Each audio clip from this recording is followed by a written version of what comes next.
आज के इस विशिष्ट क्रम में अपनी करतल ध्वनियों से एक बार पुनः से हम उनका स्वागत करते हैं, अभिनंदन करते हैं मातृभूमि मंडपम के पावन प्रांगण में, और निवेदन करके आदरणीय प्रतिकुलपति महोदय से कि वे आज के अवसर पर हम सभी के मध्य पधारे। आदरणीय डॉक्टर अशोक गोयल जी, अध्यक्ष SL world leisure private limited का स्वागत करें, अभिनंदन करें। पुष्पों के माध्यम से हमारे कुलपति महोदय स्वागत कर रहे हैं, अभिनंदन कर रहे हैं। जोरदार तालियों से आप सभी इस क्रम में जुड़े। हमारे आदरणीय व्यवस्थापक महोदय शांतिकुंज आदरणीय श्री गिरी जी गायत्री मंत्र की चादर से स्वागत अभिनंदन कर रहे हैं आदरणीय डॉक्टर अशोक गोयल जी का। हम स्वागत अभिनंदन कर रहे हैं आदरणीय श्री मनु गौड़ जी का। जोरदार तालियों से स्वागत अभिनंदन, और स्वागत अभिनंदन आदरणीय डॉक्टर चिन्मय पांड्या जी का। इस विशिष्ट अवसर पर हमारे आदरणीय कुलपति महोदय श्री शरद पारधी जी का स्वागत अभिनंदन, हमारे शांतिकुंज के व्यवस्थापक आदरणीय श्री योगेंद्र गिरी जी का। आज का ये विशिष्ट अवसर, जब इस पावन पुनीत दिवस पर हम सभी शांति एवं सद्भाव की थीम पर देव संस्कृति विश्वविद्यालय के व्याख्यान माला के क्रम में उपलब्ध हुए हैं। घर घर अलग जगाने को, जन जन के जीवन में शांति और सद्भाव फैलाने को युग ऋषि वेदमूर्ति तपोनिष्ठ पंडित श्री राम शर्मा आचार्य जी ने अपने पूरे जीवन को आहूत किया। शांति कुंज जैसी अभिनव स्थापना जो पूरी विश्व मानवता के लिए एक आशा का केंद्र है, और जहां पर आकर के लोग देखते हैं, करोड़ों करोड़ जन ये प्रेरणा लेते हैं कि जाति धर्म सब एक समान, मानव मात्र एक समान के चिंतन पर दशकों से परम पूज्य गुरुदेव ने कार्य करके दिखाया है, और गायत्री परिवार इसका जीवंत और जागृत उदाहरण है। और गुरुदेव की उन्हीं प्रेरणाओं को लेकर के चाहे south Asian institute of peace and reconciliation की स्थापना हो, चाहे विश्व शांति के लिए यूनाइटेड नेशंस में जाकर के ग्लोबल कॉन्वेंट ऑफ रिलीजन में जाकर के वहाँ के एशिया पैसिफिक के डायरेक्टर के रूप में कार्य करना हो, चाहे सांस्कृतिक सद्भाव की चेतना को विश्व में ले जाते हुए एशिया का पहला centre for Baltic cultural studies स्थापित करना हो, एक ऐसे व्यक्तित्व जिन्होंने गुरुदेव के चरणों में स्वयं को विकसित किया है, और आज वो पूरे विश्व भर में शांति और सद्भाव के एक ब्रांड एम्बेसडर के रूप में उभरे हैं।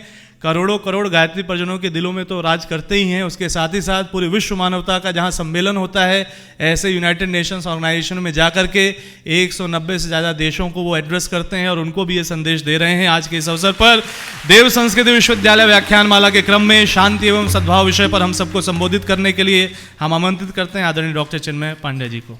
मित्रों, परम पूज्य गुरुदेव परम वंदनीय माता जी की दिव्य उपस्थिति को साक्षी मानते हुए माँ गायत्री के पावन मंत्र के साथ मैं अपनी बात को आरंभ करना चाहता हूँ।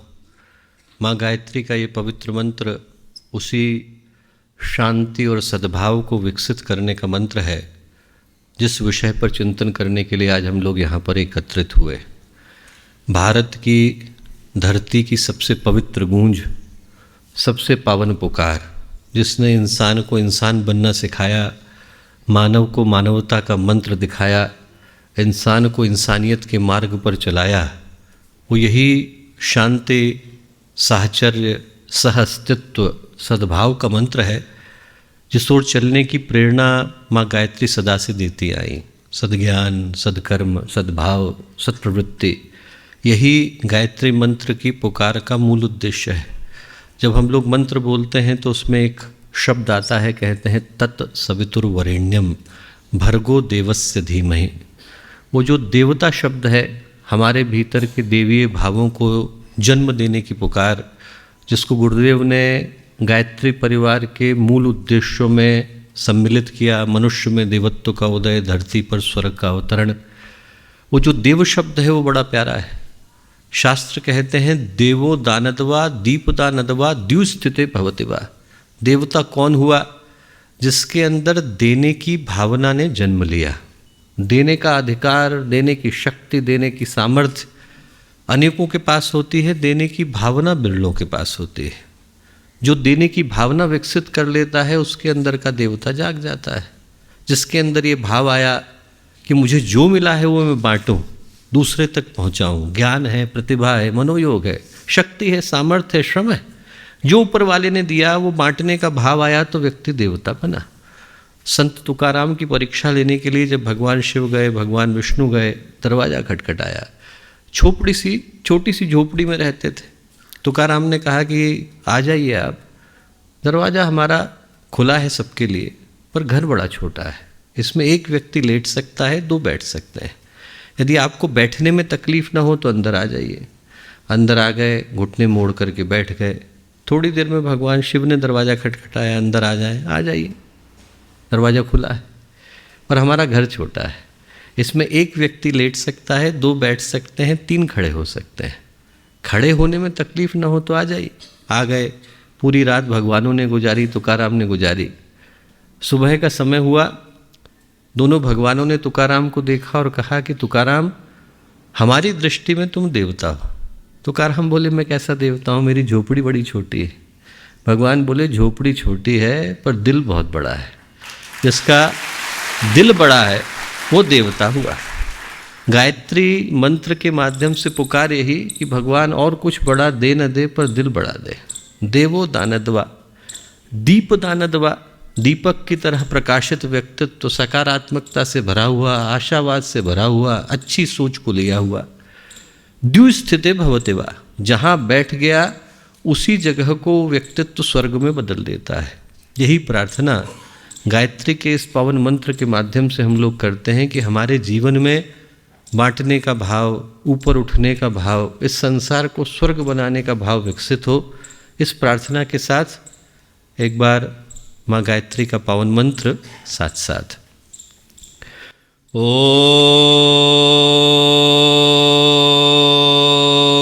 भूर्भुवः स्वः तत्सवितुर्वरेण्यं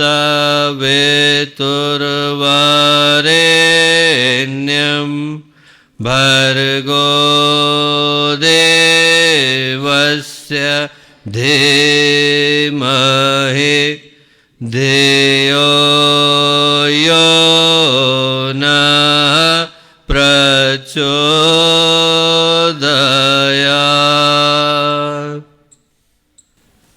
मित्रों, परम पूज्य गुरुदेव परम वंदनीय माता जी के दिव्य संरक्षण में आज का ये पवित्र दिन, दीपावली का पावन पर्व सन्निकट है। कल ही के दिन हम लोग दीपावली को मना रहे होंगे और ऐसे पवित्र काल में शांति कुंज हरिद्वार की देव संस्कृत विश्वविद्यालय की इस पुण्य भूमि पर हम लोग उपस्थित हैं। मातृभूमि मंडपम का ये पुनीत प्रांगण, जहाँ पर उसके उद्घाटन के साथ ही जो पहला कार्यक्रम संपन्न हो रहा है वो आज का शांति और सद्भाव का ही संपन्न हो रहा है। और ये भी एक तरीके से देवी ही पुकार है, क्योंकि जो भारत माता की सबसे गंभीर, सबसे ऊंची, सबसे गहरी और सबसे दूर तक जाने वाली पुकार रही, वो शांति और सद्भाव की पुकार रही। इसी पुकार ने जापान को, कोरिया को, श्याम को, मलेशिया को, इंडोनेशिया को भारत के शांति के मंत्रों से जोड़ा। उधर दूर तक अमेरिका तक की आवाज़ गूंजी। कभी विवेकानंद लेकर के गए, कभी बड़े बड़े महापुरुष लेकर के गए। और उस पुकार के पीछे की जो पुकार थी वो यही कि भारत ने हमेशा से शांति और सद्भाव को हर उस जीवन मूल्य से ऊपर प्राथमिकता दी जिसके लिए भारत जाना जाता रहा। और आज उस विषय पर जब हम लोग चिंतन करने के लिए यहाँ एकत्रित हैं तो हम लोगों का सौभाग्य है कि 2 ऐसे व्यक्तित्व तो हम लोगों के मध्य में विराजमान हैं जिनमें से प्रत्येक का जीवन हर दृष्टि से समाज को एक नई प्रेरणा देने वाला रहा।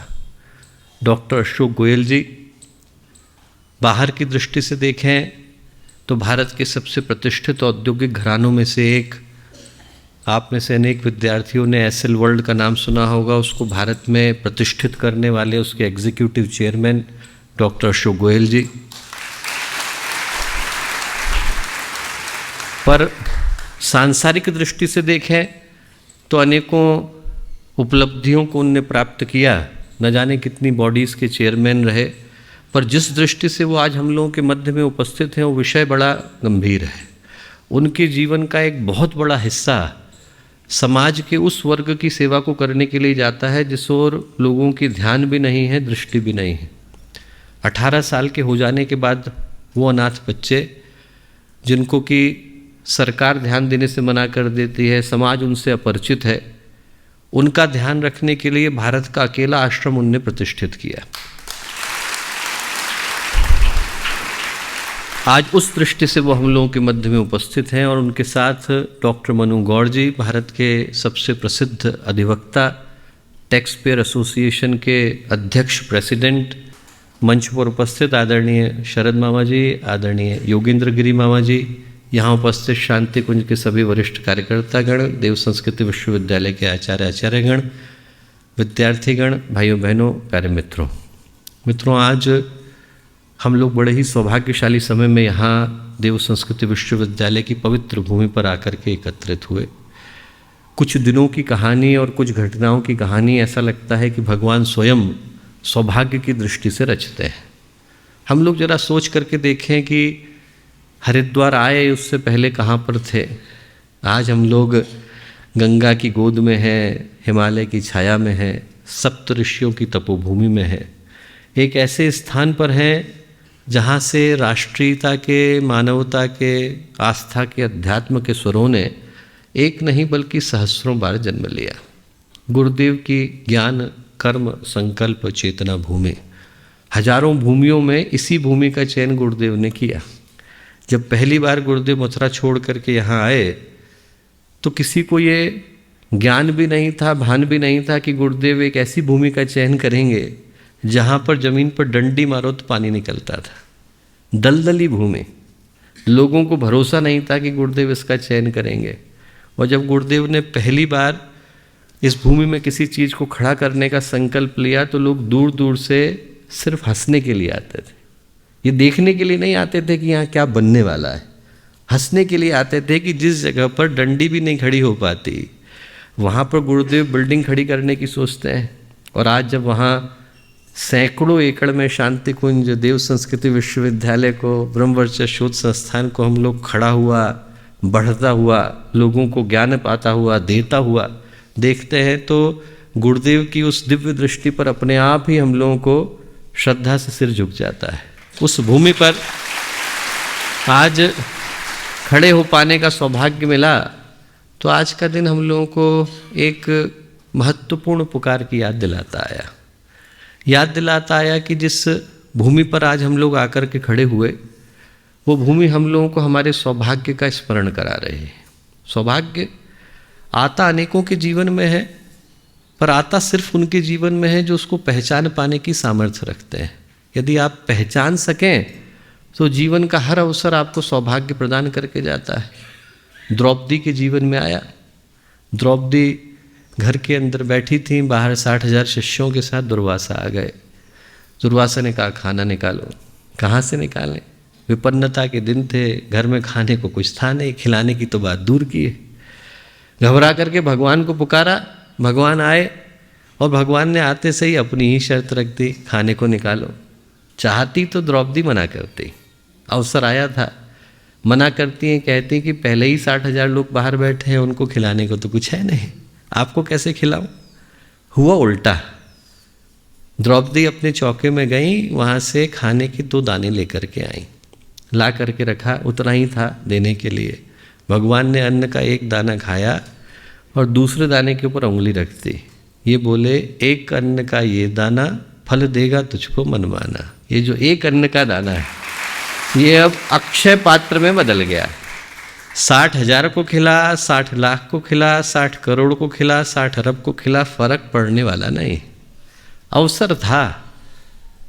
द्रौपदी के जीवन में सौभाग्य को बदल करके गया। हमारे जीवन में अवसर आते हैं, दरवाज़ा खटखटाते हैं, ये याद दिलाने के लिए आते हैं कि हम भी यहाँ खड़े हैं। पहचान पाने की सामर्थ्य रखें तो वो अवसर हमारे जीवन में सौभाग्य की सृष्टि को करके जाते हैं। बलि थे, उनसे उनके सारे सृष्टि के पद को मांगने के लिए भगवान आ गए। गुरु ने पहचाना, शुक्राचार्य ने पहचाना, बलि ने पहचाना। पहचानने के बावजूद बलि ने कहा कि मैं देने के लिए तैयार हूँ। शुक्राचार्य ने मना किया, अरे ये भगवान है, 3 पग में सारी धरती नाप लेंगे, मत दो।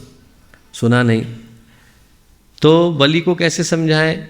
जो कलश था, कलश की नली के अंदर शुक्राचार्य जाकर के छिप गए। जब संकल्प लेने की बारी आएगी, पुष्प अक्षत जल लिया जाएगा तो पानी निकलेगा नहीं, संकल्प कैसे होगा। अंदर बैठे तो घास के तिनके से बलि ने उनको हटाया तो शुक्राचार्य की, भार्गव की एक आंख टेढ़ी हो गई। बाहर निकले, संकल्प दिया, सब कुछ चला गया। चले जाने के बाद बलि जंगल में तपस्या के लिए चले गए। इंद्र को सुहाया नहीं, वो तो लड़ना चाहते थे। इंद्र गए, बलि से बोले देखा सब ले लिया मैंने, सब छीन लिया। बलि हंसे, बोले जहाँ तक लेने और देने की बात है तो लिया भगवान ने, तुमने नहीं लिया। और बोले जहाँ तक लेने और देने की बात है तो मैंने अपना राज्य दिया है, पराक्रम नहीं दिया। अभी दो दो हाथ कर लेते हैं, पता चल जाएगा कि कौन ज़्यादा बलशाली है। और बलि बोले जहाँ तक देने की बात है, वहाँ पर जो मुझे मिला उसका आप अंदाज़ा भी नहीं लगा सकते हो। क्या मिला? बोले ये मिला कि भगवान ने पहला वरदान तो ये दिया कि 7 पीढ़ी ऊपर की और 7 पीढ़ी बाद की, पहले की और नीचे की, 14 की 14 पीढ़ियाँ बैकुंठ को जाएंगी। एक युग में एक बार बैकुंठ का द्वार खुलता है। उस नियम को अपवाद बना करके भगवान ने 14 पीढ़ियों का उद्धार एक साथ किया। किसके लिए? बलि के लिए किया। दूसरा ये वरदान दिया कि यदि बलि का नाम लेकर के कोई भी भगवान को पुकारेगा तो भगवान वहाँ पर तुरंत उपस्थित होंगे। ये न बद्धो बलि राजा दानवेंद्रो महाबला। हम लोग रक्षा सूत्र बांधते हैं तो कहते हैं ये न बद्धो बलि राजा। बस एक वचन बलि के लिए सौभाग्य बना, हमारे लिए सौभाग्य बना। वैसे ही आज का दिन सौभाग्य लेकर के आया, सौभाग्य लेकर के आया। यदि हम लोग पहचान पाएँ कि हमारे जीवन में क्या घटना घट रही है। घटना ये घट रही है कि आज का जो दिन है वो याद दिला रहा है कि कितनी गंभीर और सौभाग्यशाली विरासत की थाती पर हम लोग आकर के खड़े हुए। लंबी परंपरा है महापुरुषों की, देव मानवों की, अवतारों की। भगवानों ने भी आने के लिए इसी भूमि का चयन किया। भगवान भी आए, धरती पर अवतरित हुए तो उनने इसी भूमि का चयन किया। गंगा भी बहीं, ब्रह्मा जी के कमंडल से निकल कर के आई तो इसी भूमि का चयन किया। हिमालय भी उठा तो उसने उठने के लिए इसी भूमि का चयन किया। भगवान राम भी आए, आने के लिए इसी भूमि का चयन किया। भगवान कृष्ण भी आए तो उनके पांचजन्य का उद्घोष इसी भूमि पर गूंजा। मीरा के, सूर के, कबीर के, तुलसी के, चैतन्य के, इन सब के गानों को सुनने वाली भूमि अकेली भारत की भूमि रही। ज्ञान के सूर्य उदय हुए, यहाँ पर कबीर आए, यहाँ पर पातंजलि आए, यहाँ पर शंकर आए, यहाँ पर रामानुज आए, यहाँ पर मध्व आए, यहाँ पर निम्बार्क आए, यहाँ पर भास्कर आए। इन सबको देखने वाली अकेली भूमि रही। यहाँ पर द्वैत भी गूंजा, द्वैत भी गूंजा, द्वैताद्वैत भी गूंजा, विशिष्टाद्वैत भी गूंजा, भेदा भेद भी गूंजा। इन सबको गुजारने वाली यदि कोई एक भूमि रही तो भारत की भूमि रही। और इस भारत की भूमि पर सौभाग्य हमारा रहा दोस्तों कि हम लोग आ सके। नैनम छुन्नन्ति शस्त्राणि नैनम दहति पावक न चैनम क्लेदयन्त्यापो न शोषयति मारुतः। गीता कहती है उसको अस्त्र काट नहीं सकते, शस्त्रों से उसको छेदा नहीं जा सकता, पानी से बहाया नहीं जा सकता, आग से जलाया नहीं जा सकता, धूप से सुखाया नहीं जा सकता। वो आत्मा अनादि है, अनंत है। उसको मार पाने का, काट पाने का, नष्ट कर पाने का कोई उपाय नहीं। जैसे वो आत्मा अनादि अनंत है, वैसे ही भारतीय संस्कृति सनातन संस्कृति है। इसको न मारा जा सकता है, न काटा जा सकता है और न नष्ट किया जा सकता है। उस सनातन संस्कृति के प्रतिनिधि हम हैं। हम लोगों के अंदर योग्यता हो न हो, हमारे अंदर गुण हो न हो, हमारे अंदर विशिष्टता हो न हो, पर इस भूमि के अंदर है। ये भूमि रुक रुक कर, ठहर ठहर कर, थोड़ी थोड़ी देर के बाद एक से एक बढ़कर के महापुरुषों को जन्म देती है। और उस सौभाग्य का अधिकारी बन पाने का अवसर हम लोगों को मिला। आज जब हम लोग पूरी दुनिया में युद्ध के विग्रहों को देखते हैं, आप कहीं पर भी चले जाइए, किसी भी देश की संस्कृति के अंदर जाकर के देखिए, यदि आप विश्व में जाएं तो वहाँ पर पीस एंड रिकन्सिलिएशन का जो आधार है वो एक दूसरे के प्रति का झगड़ा है। हमारे यहाँ पाइए, ऋग्वेद कहेगा एकम सद्विप्रा बहुधा वदन्ते। भगवान तो एक ही है, पुकारने वाले बदल गए। आप यहाँ पर उपनिषदों को पढ़ें तो वो कहते हैं आत्मवत् सर्वभूतेषु। आप यदि पुराणों को पढ़ें तो उनके अंदर की कहानियाँ कुछ और आती हैं। आप रामचरितमानस को पढ़ें तो वो कहते हैं परहित सरस धर्म नहीं भाई, पर पीड़ा न समध माई। मेरी आहुति चली भी जाए, मेरे प्राण चले भी जाए, मेरा उत्सर्ग हो भी जाए, मेरा त्याग हो जाए, बलिदान हो जाए, मैं मर जाऊं, पर यदि ये संस्कृति सुरक्षित रहती है, देश सुरक्षित रहता है, मानवता सुरक्षित रहती है, तो उसमें कल्याण मेरा है। दधीची ने अपनी हड्डियां दी तो देने के साथ साथ क्या कहा, अपने नैमिषारण्य में जाकर के देखिए, ये कहा कि मैं धन्य हूँ जिसको अस्थियां देने का अवसर मिला। ये कहा कि धरती धन्य है जिसे इस बलिदान को देखने का अवसर मिला। ये कहा कि मानवता धन्य है जिसे इस बलिदान को साक्षी बन पाने का अवसर मिला। हम लोगों ने उत्सर्ग को जीवन का सबसे बड़ा उत्सव माना। विदेश में आप जाइए तो उनने युद्ध को सबसे बड़ा उत्सव माना, वॉर इज द सेलिब्रेशन। और हमारे यहाँ आप आइए तो हमारे यहाँ हमने बलिदान को अपने जीवन का सबसे बड़ा उत्सव माना। दधीची से लेकर मुदगल की परंपरा है, रंतिदेव की परंपरा है, 48 दिन का व्रत रखा, प्रजा का कल्याण हो। खाना खाने के लिए बैठे, 4 रोटियां 1 गिलास हाथ में, एक व्यक्ति आ गया, मुझे दे दीजिए, ले जाओ। दूसरा आ गया, मुझे दे दीजिए, दूसरी रोटी उसको दे दी। मेरे 4 कुत्ते हैं, उनने भी खाना नहीं खाया है, और बाकी की 2 रोटियों के 4 टुकड़े करे, तुम ले जाओ। 1 गिलास पानी था, पी लेंगे। एक व्यक्ति आ गया, बहुत प्यासा हूँ, उसको दे दिया। वो व्यक्ति देवराज इंद्र के रूप में प्रकट हुआ, उनसे बोला कि आपका पुण्य इतना है कि आप सशरीर स्वर्ग को जा सकते हैं। क्या है स्वर्ग में? बहुत सारी बातें बताई। बोले वहाँ पर दुखियों के दुख को दूर करने की व्यवस्था है? नहीं, ऐसी कोई व्यवस्था नहीं। तो बोले फिर जा कर के क्या करूँगा? न तो हम कामये राज्यम न भोग्यम न पुनर्भवम, कामये दुख तप्ता नाम प्राणे नाम आर्तनाशनम। न तो स्वर्ग की कामना है, न पुनर्जन्म की कामना है, न भोगों की कामना है। एक ही कामना है। आप जरा सोच के देखिए, इस एक घटना के अंदर पूरी भारतीय संस्कृति समा गई है। एक ही कामना है, जब तक दुख से पीड़ित लोग धरती पर हैं, उठा करके मत ले जाना, मैं यहीं रहूँगा, इसी धरती को स्वर्ग बनाऊँगा।